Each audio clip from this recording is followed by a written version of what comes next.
Are you looking for a way to advertise your business, offer discounts to your customers, and help veterans at the same time? Then CityByHero.com is the answer. It's your shop local program helping you while providing jobs and funds for veterans. It's simple to sign up, easy for your clients to find your business and your offers, and there are many plans to choose from that fit your budget and your needs. Go to CityByHero.com and sign up today, and we'll make a donation for you to a veterans organization. CityByHero.com.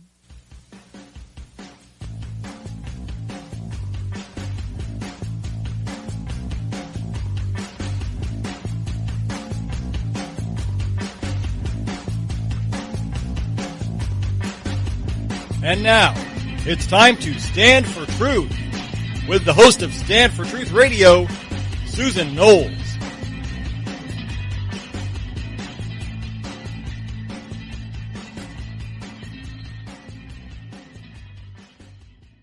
And welcome, everyone. I am your host, Susan Knowles. So glad that you could join me today. Please check out my website, if you will, at susanknowles.com. And don't forget to follow Stand for Truth Radio with a variety of shows I do, such as Knowles on the News and my ever-popular show, God's Views on Political News, that I do with my co-host, Bill Cloud.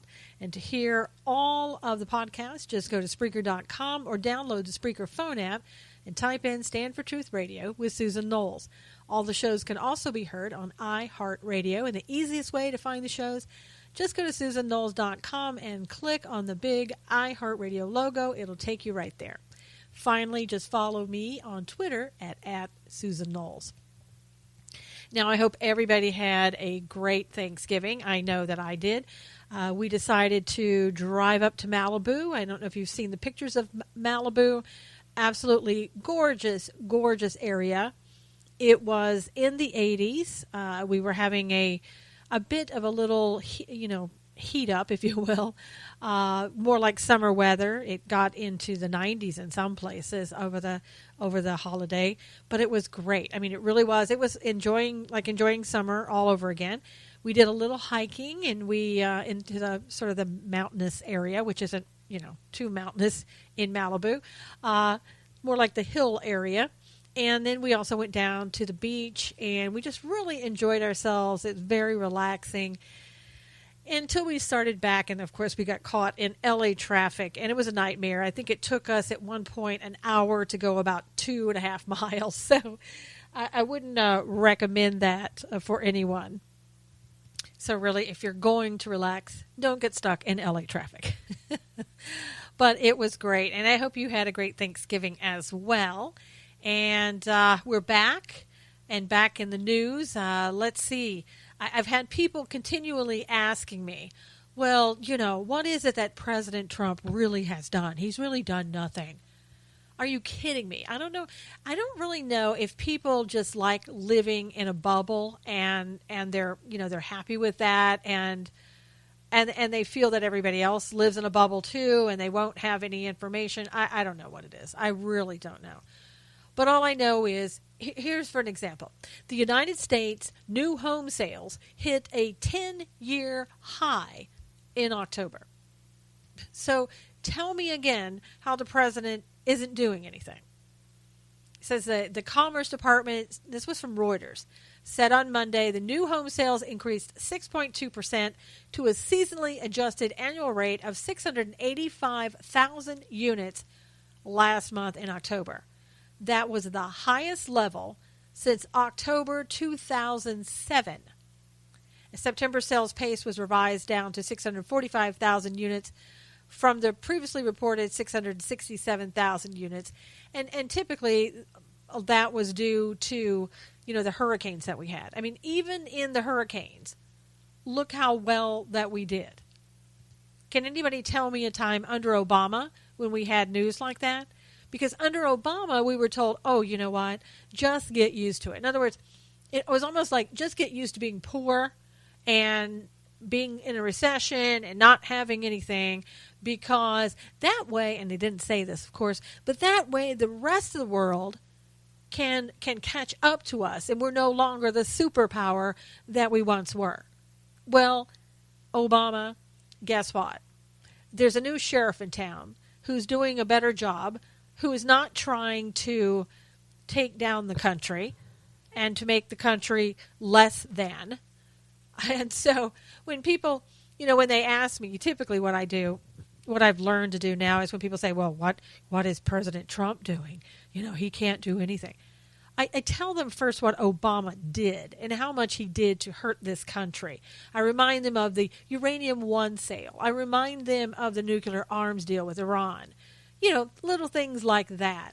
The damage he did over in Syria, the damage he did with North Korea and the relationship there, on and on and on. And so it's really hard then for somebody to continue on their blabbering about what President Trump hasn't done. And I also remind them that President Trump can't create new law. Now, I know they got used to of seeing that under Obama, because that's all he did was violate the law by creating law, which is only Congress, something that Congress can do.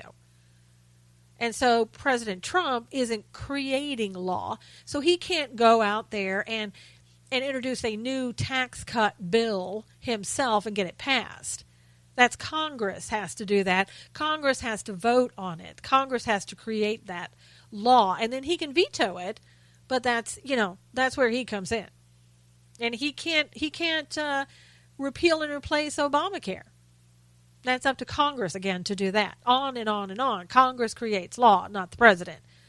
But again, I know that the left got so used to having their president create law that now they want our president, and it should be that, they're all our presidents, but you get the point I'm making. So they want President Trump to just go ahead and make law. But of course they wouldn't be happy with it if he did. They would be complaining about it and saying he needs to be impeached because he's creating law. You know how it is. Double standards. That's the way our media is. It seems like our media just wants to create drama and not do their jobs. And a perfect example of that, I don't know if you saw this over Thanksgiving, but Sarah Huckabee Sanders just put a picture of a pecan pie that she had made on Twitter, I guess, and said something like, well, I don't bake a lot, but I had some time and I made this pie and for the family, we're, having a great Thanksgiving. So April Ryan, I believe she's with CNN, had to come out and say, I think this is fake. Because, it was just another way to kind of get at the president, another little jab at the president by going after Sarah Huckabee Sanders and her pie. And said, I don't believe the pie. I think it's fake news. I don't think you made it. Any insult that she could come up with. And for April, she's got them there right on the tip of her tongue to roll out anytime that she needs them. And so Sarah, not wanting to back down, said, you know what? She fired back and she said, April, I'll make you your own pie next week. And of course, April's like, well, I've got to watch you make it. I've got to see what you put in it because you might poison me because we know how much the president hates the press. How crazy do you have to be? How paranoid do you have to be? How disrespectful do you have to be? How despicable do you have to be, April, to say something like that to the press secretary? What have we forgotten? Professionalism? I mean, okay, all right. I know you're going to say yes, we have. Under Obama, there was no professionalism. Again, for 8 years, we had no professionalism, and they want it to continue. And for the most part, it is continuing on their part. I really would like to see the press become more professional and get back to doing their jobs. Not likely to happen. Because no matter what, they will always say that President Trump isn't professional because they, calling them fake news, calling them exactly what they are. I get it.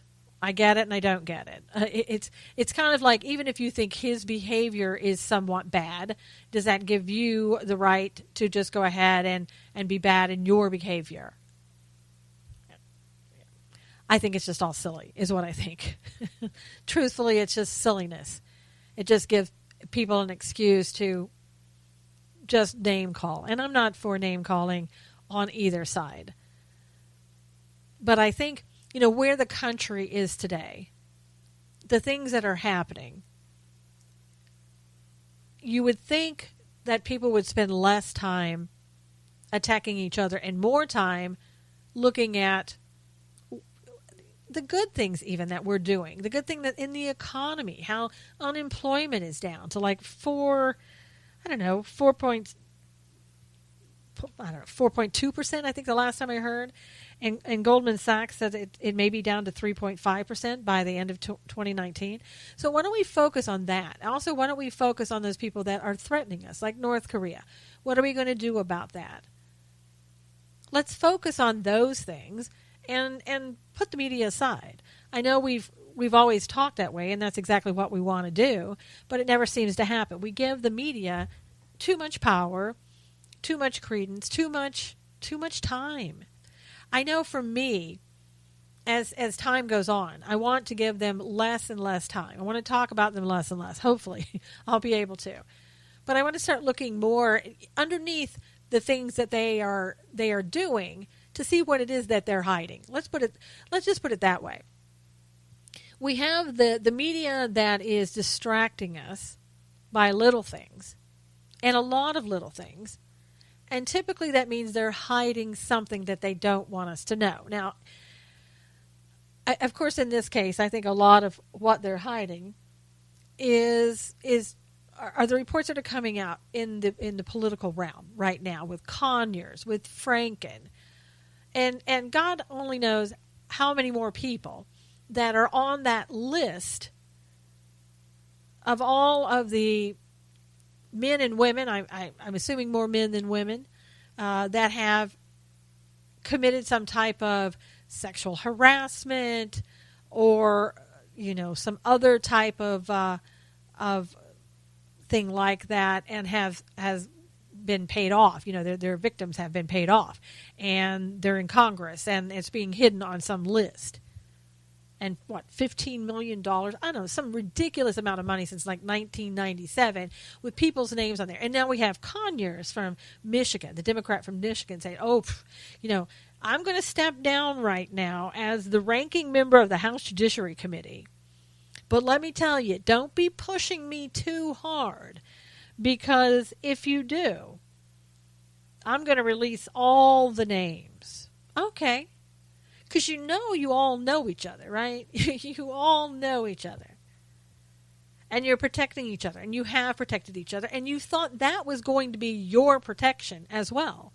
Because if you have something on this person over here and they have something on you, then nobody's going to talk. And your little dirty secrets aren't going to be safe. And what's going to happen with Conyers? Nothing. What's going to happen with Franken? Nothing. In fact, Franken's come out already and said, I'm so sorry about those groping allegations. I'm sorry that anybody felt disrespected. Of course, I didn't do anything wrong, just like Conyers is saying. But I'm going to try to do better. I'm going to try to regain your trust. Okay, no. But it's not going to work. People are going to still always doubt these people. And what's going to come back? They're going to get little hand smacks, no doubt, and they're just going to be moving on. Because, they've already Conyers already has support by Pelosi and Schumer, and so nothing's going to happen. When is the last time that you heard a senator was fired, recalled, whatever, dismissed for doing something like sexual harassment? Now, sometimes mayors are. I haven't heard anything about a senator. So I really don't foresee that happening. And I want that list. I want that list out there. We, the American public, deserve to see that list of names. I don't care. Hide the victims' names. That's fine. But we deserve to see the name of our Congress people that are sexually harassing people, that are groping people, that are whatever they're doing that's inappropriate, that they're having to get payouts for of our taxpayer money in order to keep these people quiet. No, I'm tired of all the secrecy in politics, in our government. I want the information, and I know you do too, and you have a right to get it. We are taxpayers, and we should be demanding. We should go right to the president and say we want this information. I don't know who has that list. I don't know who can publish it or not, but we certainly need to find out, and we need to make and hold them accountable.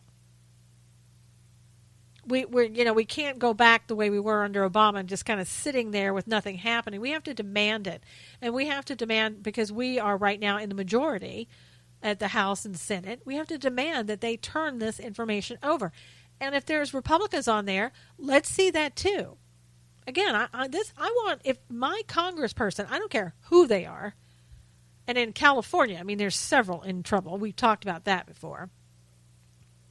But I want the names. I want to see them, and then I want to decide whether or not there should be some disciplinary action against them, whether they should be fired or whatever the case may be. Enough is enough of hiding things. This is why we have a swamp in the first place. And this is why we need to have a government that is more open. It really does seem, too, that we literally can't go like a day without hearing either another congressperson's name of sexual allegations, that nature. Also, we have more coming out from the media. We have now a CBS producer who claims that after being with CBS for 17 years, that during her time there, she was sexually discriminated against, told that she should, by her boss, according to her, that she should have sex with the video editor to break the ice. She was, and this person, her boss, after saying this allegedly, was eventually promoted to an executive director. And at one time she was, after she had gone in and given a complaint to HR about her boss, the same guy, she claims that she was then demoted to weekend newscast after the complaint came out. So I guess she's tired of it now, after 17 years, after taking it, and after being told, allegedly again, that she should sleep with coworkers. She just had enough. I know a lot of people say, well, why stay there? Why take it for 17 years? Well, I think there's two ways of looking at that. Number one, you have a good point there, because why take something? Why not go someplace else? Well, in a lot of these jobs in this type of industry, as a producer, there's only so many places you can go. There's only so many, CBS, NBC, ABC type jobs that you can go to and continue working, especially, let's say, in New York. And not only that, but that word gets around. And if she were to quit there and go someplace else and say, well, I quit because my boss is sexually harassing me, or what other allegations that she may make, well, they're not going to hire her, and they're not going to, support her. She's going to be blackballed in the industry. And so, once you get on this list, it's very hard to get a job. And why should she have to go? Why should she? That's the bigger question in my mind. If you're working someplace, you have a right to work in an environment where you're not being sexually harassed or abused verbally or any other thing. That's the least expectation that you should get. So why should she have to go someplace else? Why not, fire the director, send him someplace else if that's the way he wants to talk to her? I know a lot of people immediately say, well, just go someplace else. No, I don't believe in that. It's one of those things. If you're innocent and you're not doing anything wrong, why should you have to be the one that gives up your salary, gives up your promotion, your career type thing? It shouldn't have to be. And I think that, if nothing else, that's what we're seeing in our country today, in our society, with all of this coming forward. It's people saying, I've had enough of having to live in the shadows and conduct my life this way, because nobody's on my side, nobody's protecting me, and now when everybody else is speaking out, I feel it's time that I can speak out as well.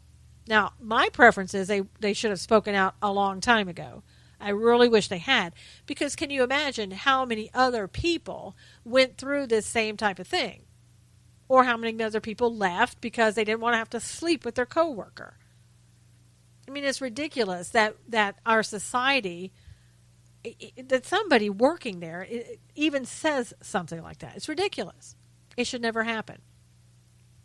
And yet, apparently, it happens a lot. And there's some other news coming out, too, along the same lines. This is about Roy Moore, who everybody knows is running for office in Alabama. I don't know if you remember one of his accusers, Tina Johnson, I believe was her name. She's the one that went with her mother to Roy Moore's office when he was the acting attorney for Tina Johnson's mother, who was trying to get custody of Tina Moore's son, 12-year-old son. And Tina was supposedly the one who alleged that Roy Moore grabbed her on the buttocks as she and her mother were leaving his office. Well, apparently Breitbart has discovered that there's some affidavits from the mother who says that Tina had a violent nature. She was treated by psychiatrists at the age of 15. In 2010, allegedly, she was arrested and pled guilty to felony fraud charges related to checks from family members. And at some point, also, the mother alleged that Tina took the son, which would have been her grandson, against his will from school without the grandmother's permission. You know, again, allegations keep coming out about Roy Moore, but nothing comes of it.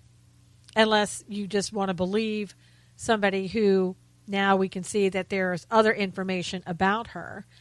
The other woman, the yearbook that has still not been turned over by Gloria Allred and is not going to be turned over to look to see what authenticity there is. You know, that yearbook with different colored ink and different things on there that have been alleged. And again, we've talked about that before.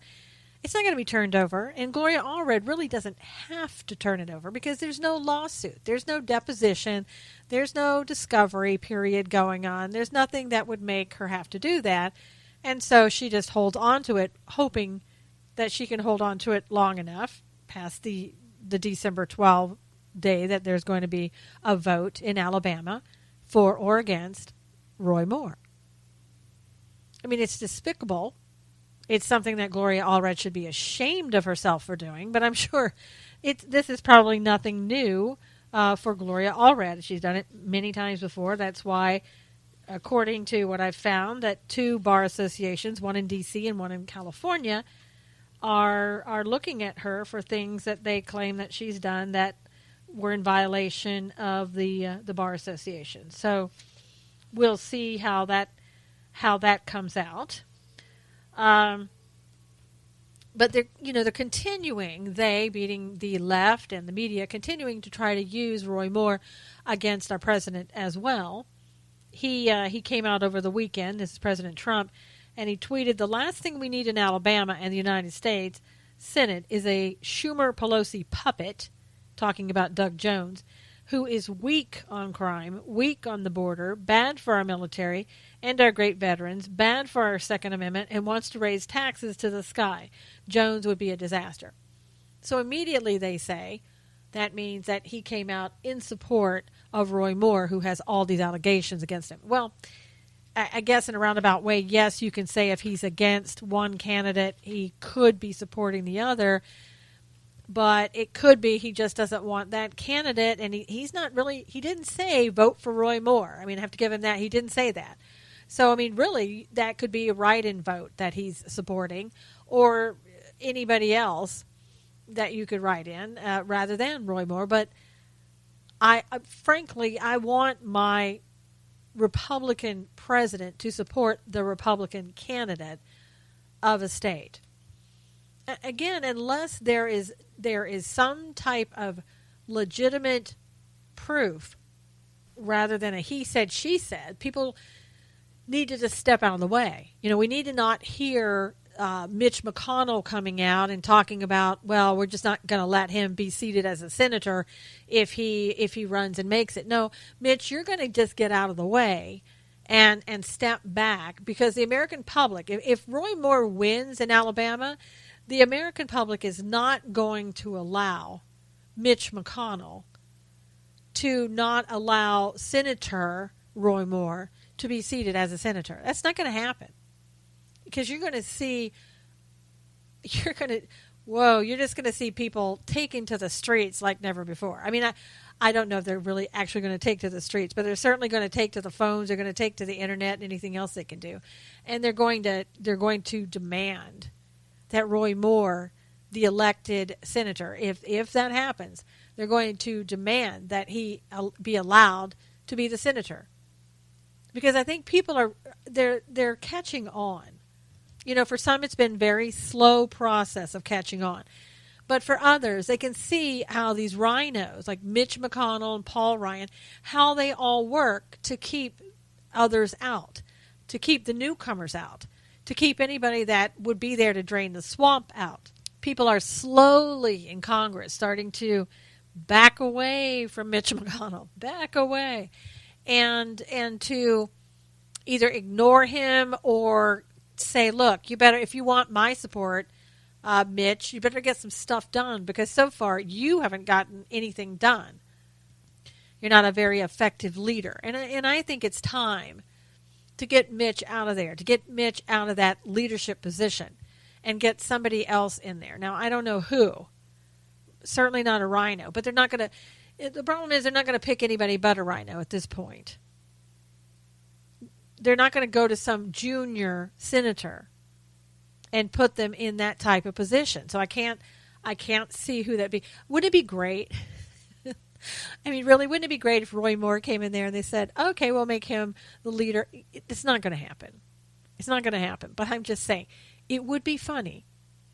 And it would show Mitch that you can just sit down, Mitch. Or as Terrence Williams says, you need to go to bed. You just need to go to bed. Because I think, the American public, we've seen so much of the swamp. And each day it just gets deeper and deeper and deeper. That we just want it all gone. And we've got to start. I mean, apparently, every industry, right? We've got to start looking deeply into all these industries. And sometimes not even so deep. I mean, look how much that we have so far. And I think really how much we have to come, that we just want to get it all in one fell swoop. I don't know if you've heard lately, but people, businesses like YouTube, they're in some trouble. Now, I don't mean legally in trouble.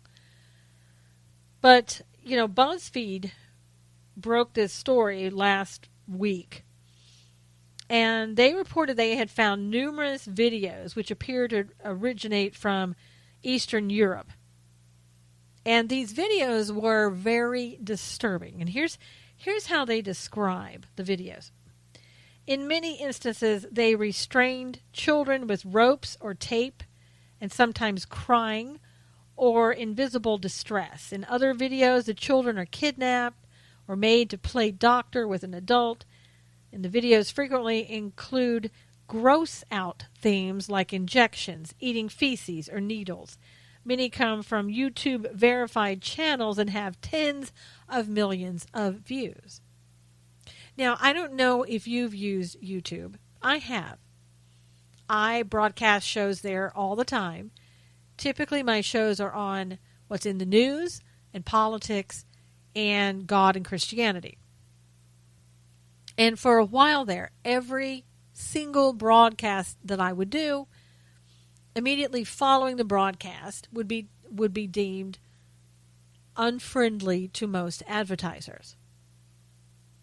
And that would mean any type of monetization would be taken off. And each time I'd have to request a review for them to go through and make sure that my content was okay, that was user-friendly. Again, nothing, no cussing, no pictures of children in any abusive way, rarely pictures of anything at all. and just talking about the news and politics. Same thing that's on Fox News, same thing that broadcasts on YouTube all the time, CNN, MSNBC, and other outlets. So nothing unusual. But as I said, each and every time I would have to go through a review process. So how is it that YouTube can't see an account with millions of views on it depicting children in exploitative situations? They can't find that one, but they can find mine. Now, I don't have millions of views, and I don't have millions of viewers. I wish I did. That'd be great, but I don't. But they can seemingly find mine just easily. I mean, they've obviously tagged it. It's automatic. Because seriously, after every show, it's tagged immediately following the show. So they've got it on something where it's automatically dinged for that.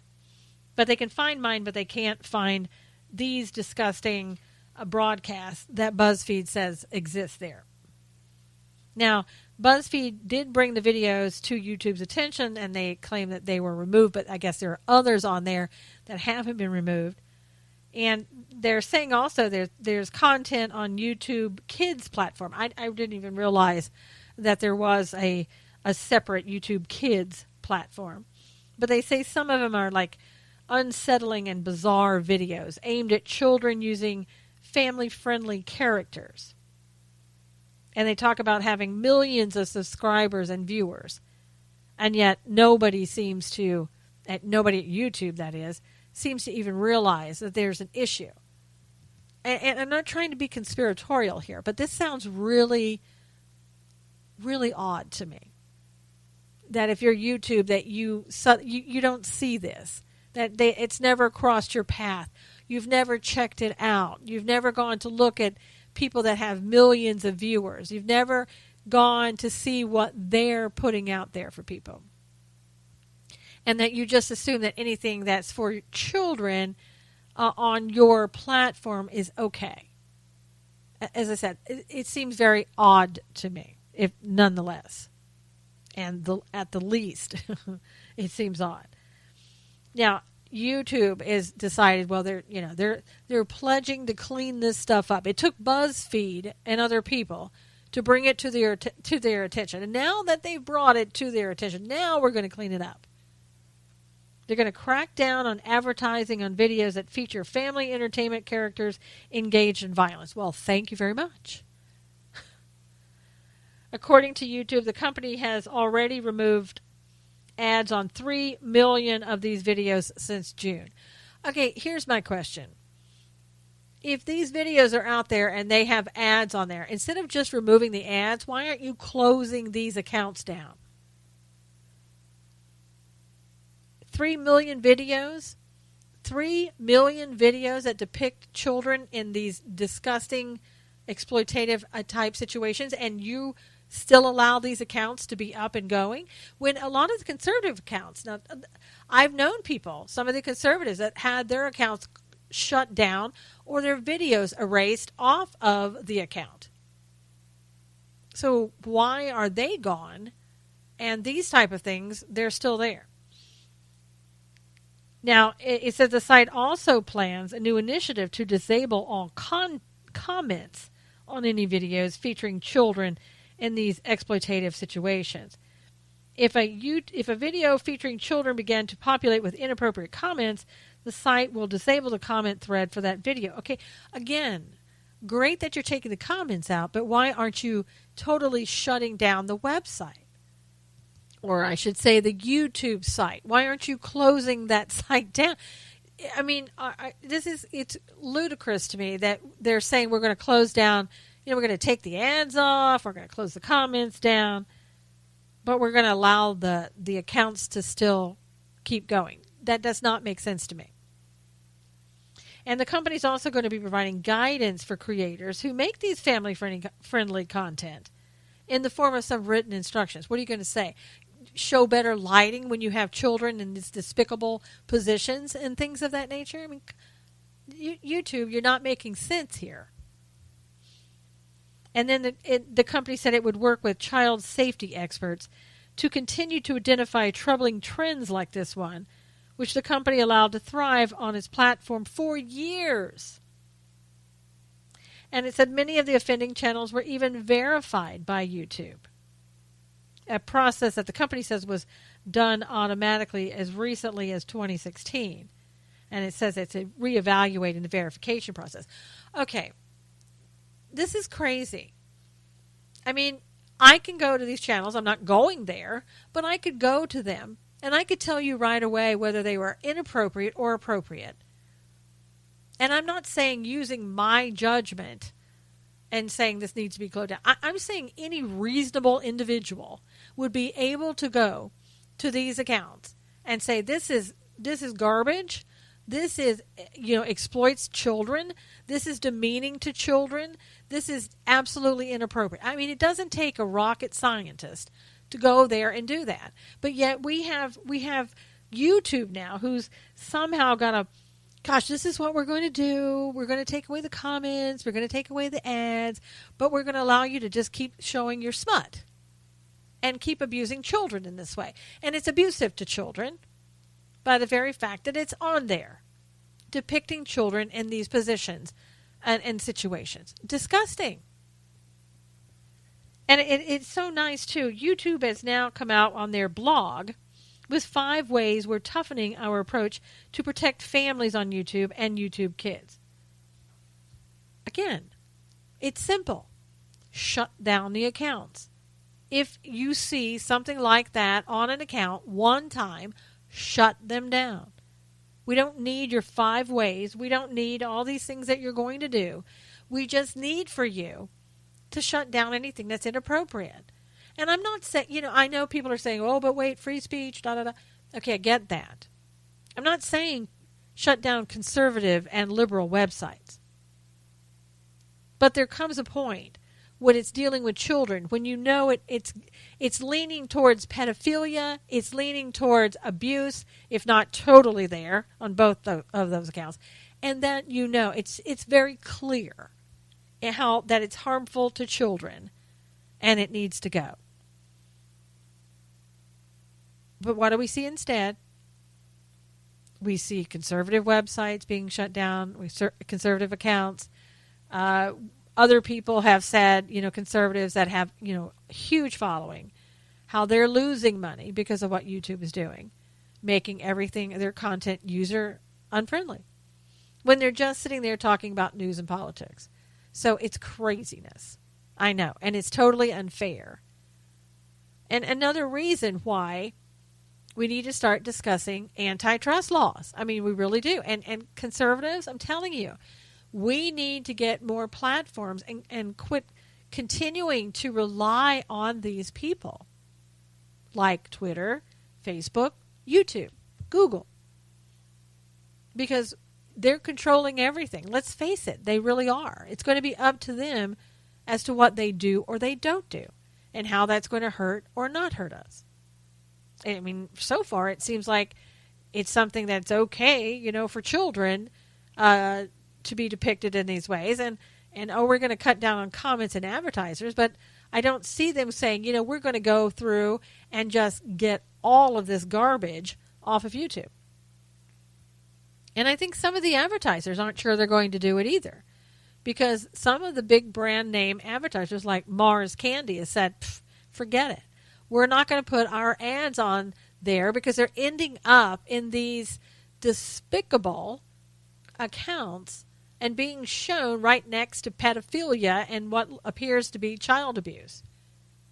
So we're not going to do it. And good for them that they're backing off. I mean, the only way some of these, big platforms that the conservatives are ever going to win is if you hit them in the pocketbook. That's it, period. Because unless the government is willing to bring antitrust lawsuits, it's not going to happen. These people are going to continue to dictate what we see and what we can and can't do on their websites and on their platforms. And I'm serious. Some of these people out there, these big conservative donors, and there aren't a lot of them, and they don't seem to want to, to give donations to where they're really needed on the conservative side and help conservatives win the battle. But we need to have more websites, more platforms where we are in control of our own platforms. So in case you happen to know some big donors out there, you might want to reach out to them and talk to them about what's needed. Sometimes too, when we were just so focused on all of this going on, we're missing the really important things that are happening in our world. And I do this from time to time. I just, I want to talk to the Christians, the believers that listen to this program, because we have a lot of Christians and believers who listen to this program, and they really want to know about what's happening in the Middle East. Because why do they want to know? Well, according to the Bible and Revelation, other parts of the Bible, the end times are very important to know. And God has given us signs that we need to be aware of to know where we are in this process and to what's going on.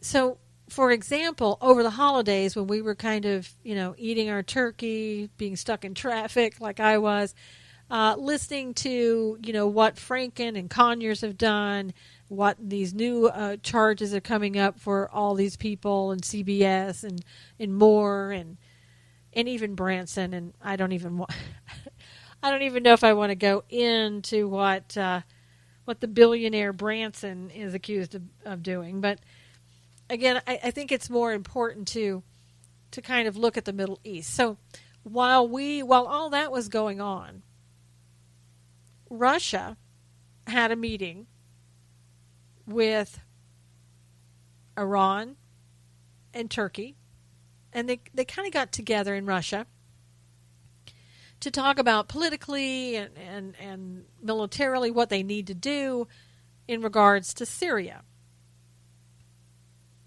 So on one side, you've kind of got Russia, Iran, and Turkey kind of coming together in Syria. And they had their meeting in Russia, I believe.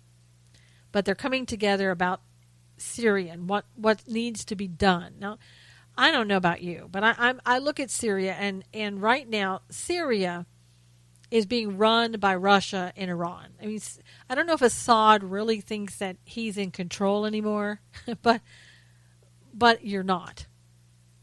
And I think if he wants to remain the figurehead that I see him as right now in Syria, he's going to have to go along and do whatever Russia and Iran tells him that he has to do.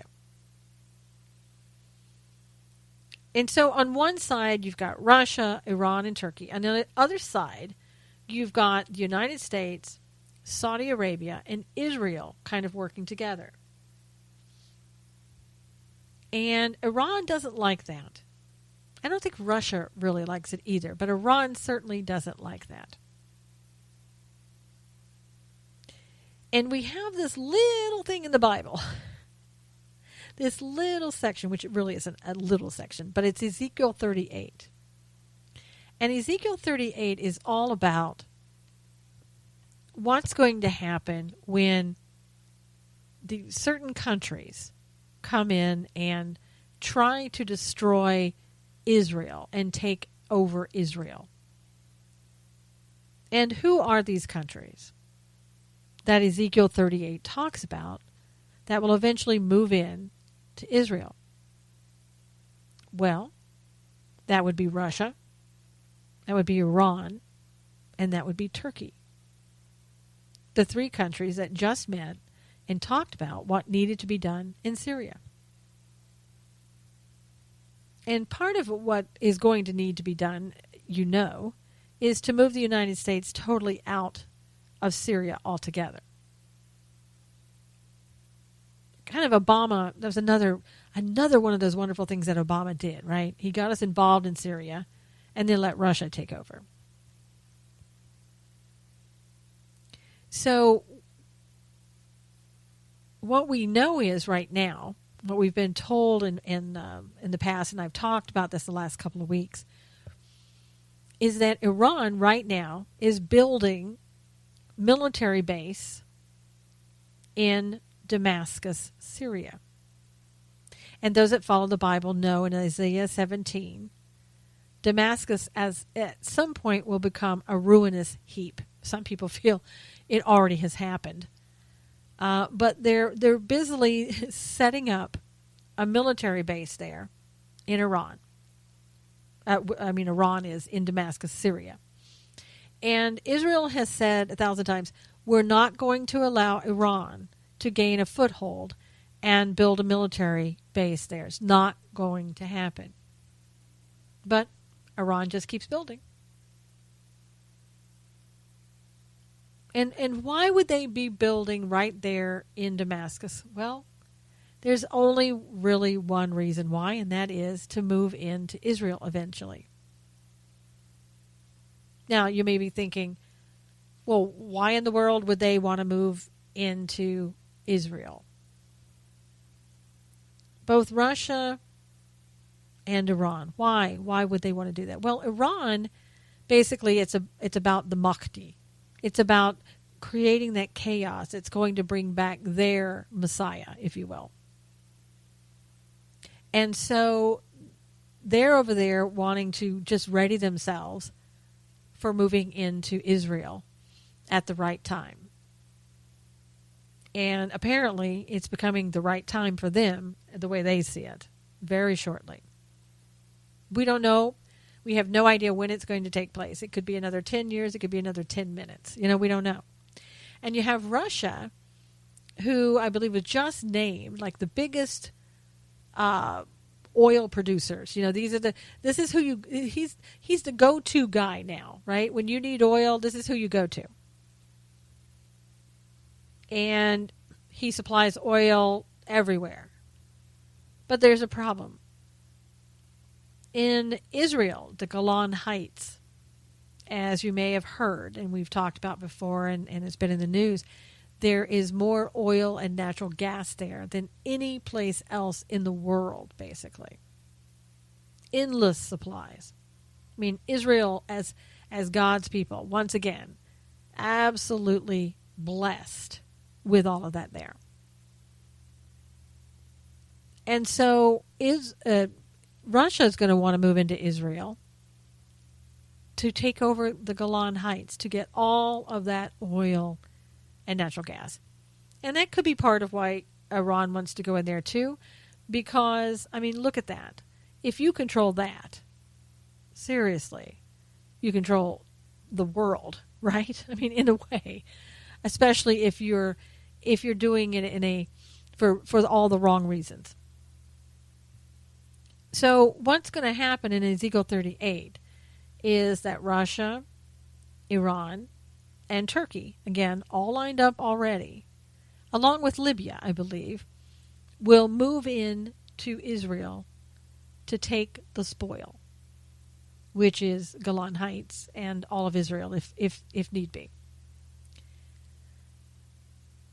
And when that happens, according to Bible prophecy, those other countries are basically just going to be destroyed. They're going to be shown that God is in control of Israel, and God will protect Israel, and it will be painfully obvious to everyone else that God doesn't need any countries like United States, Saudi Arabia, to step in and try to protect Israel. God wants to show that it is Him, that it is He who is protecting Israel. And in the Bible, it basically talks about Europe and Saudi Arabia and the United States sort of being protesting what's happening to Israel, but they're not helping. Don't know why, and a lot of people don't understand why. Is it that the United States is out of, they have an inability to attack, maybe because they've been taken out by an EMP, for example. And that could be possibly from North Korea or somebody else. We don't know. And nobody knows for sure if that's what it is. So we don't have a clue about that. But it's very interesting and very interesting times that we're in. While we're sitting over here with April Ryan and her pecan pie incident and insults with the press secretary, and people talking impeachment every day on the left with Donald Trump, then we have the really serious stuff going on in the Middle East. The serious stuff that we should really be keeping our eyes on to know where we are in this process. And again, if you're not a believer and you're not a Christian, this isn't going to make any sense to you and it's not going to matter. But for Christians, this does matter, because this is the time where we look at it and say God's return is close at hand. And we should all be prepared. And how do we prepare? Well, one way we prepare, as Christians, is we try to bring as many people with us as we possibly can and lead them to God while there is still time. And time is drawing short. I mean, when in your wildest dreams did you ever think that you would see Russia, Iran, and Turkey working together? I mean, I guess a long time ago, in the late 70s, Iran and Israel used to be allies. And it is all just totally turned upside down. I mean, when seriously did you ever think that you would see Russia in Syria? I know I never did. So all of these things, God talks about that he will give us signs of his return, of his soon return. And I don't know, as I said before, if it's going to be today, tomorrow, or 1,000 years from now. I don't know. But looking at what's happening, looking at how these countries are all aligned, looking at the fact that they have met together over the holidays to talk about what's going on. And knowing, that Iran right now is not liking the fact that Saudi Arabia is working with Israel rather than against Israel. So there are a lot of things that are happening that are causing things in the Middle East to really heat up. And instead of us sort of dwelling on what's happening in the United States, now we should be aware of all of it. I'm not saying that we shouldn't. And all of these sexual allegations and harassment, sexual harassment, et cetera, et cetera. It is important to watch that as well.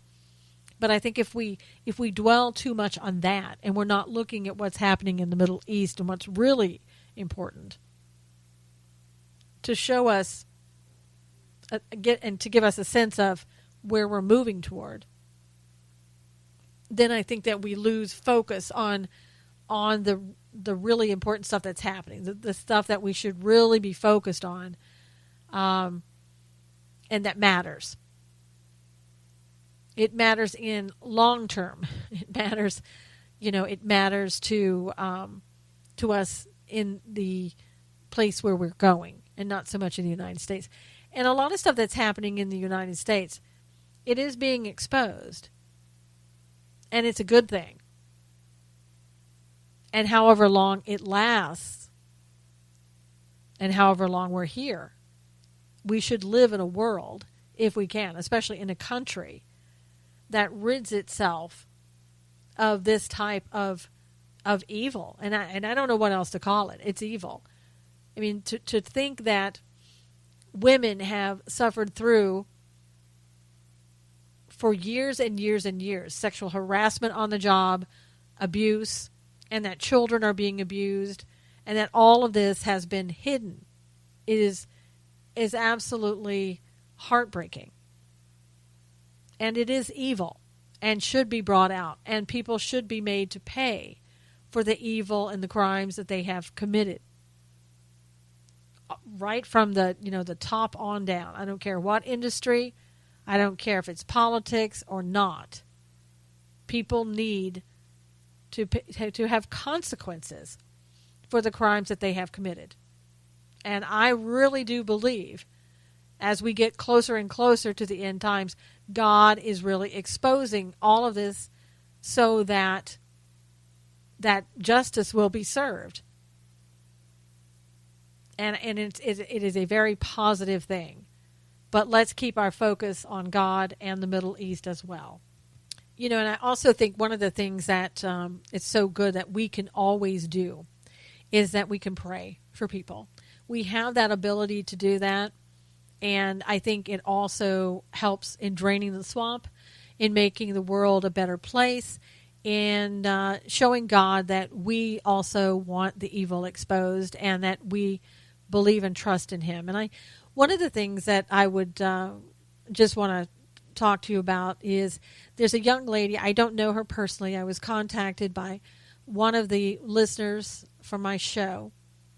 A young woman, looks like to be in her late 20s, early 30s, who has a little daughter and just recently had a baby boy. And everything seemed to be going well until all of a sudden her health just started declining. And it was something due from childbirth, it appears. And she started getting sepsis, and they have her now last I heard, in a medically induced coma. She's gone through several operations. Her blood count's not looking well. Coagulation isn't looking good. But she's kind of been on a little roller coaster. Looks like for right now her health is starting to improve. I know that people on my shows, we've been praying for her every single day for about the last week or so. And I really do believe in the power of prayer. And I know this young lady, her name's Kate, that everybody has been praying for her across the country. And I honestly believe that part of the reason that she is still alive, because from where she was and to where she is now, it has been an improvement. I really do believe, had we not been praying for her, that the outcome may not have been so good. That she may no longer have been on this planet. I would hope for her, and we're praying for her, that she will continue to improve, that God will continue to allow her to heal, because he knows how much and how many people have been praying for her to survive, praying for this young mother to get better every day, that she will continue to be a mom and a wife and to have her own life and to be able to watch her children grow and to see her grandchildren. That's what we hope for Kate. And if you've ever seen this family, and I know her picture is on my timeline on Twitter at Susan Knowles, this family's picture and well wishes for her and prayers for her have been going on around the country on social media. And I think in the day and age that we find ourselves in, you know, this is something that we need to continue to do, to pray for people. As I said, it is the one thing that we absolutely can do. It doesn't cost us anything but a few minutes of our time. And I do genuinely believe that people are blessed when they pray for others and for their healing. And I just pray, you know, for the people who listen to my show, who follow me on Spreaker, at my website, on social media. I pray for you. I want you to know I pray for you on a continuous basis. I really do. I pray that God will bless you, will heal you of any type of sickness that you may have. And I think that if all of us did that every day, for our country, for our president, for the administration, for each other, that we would find that this world could turn around and be a better place than we've ever known. And I do believe that some of what we are seeing is because that we have turned back to God. Some of us really have. I think there's always going to be that remnant. I don't necessarily think that there's going to be a revival in this country, but there's certainly going to be God's remnant. And I think God's remnant is getting stronger as sometimes the world around us is growing darker. And we just need to remember that we are God's remnant, and we are here to be the light. And each and every day we should continue to be the light and be the light in others' lives. And that includes praying for them as well. I thank you so much for being here today. As always, God bless you. Take care of yourself. And until next week, stay safe.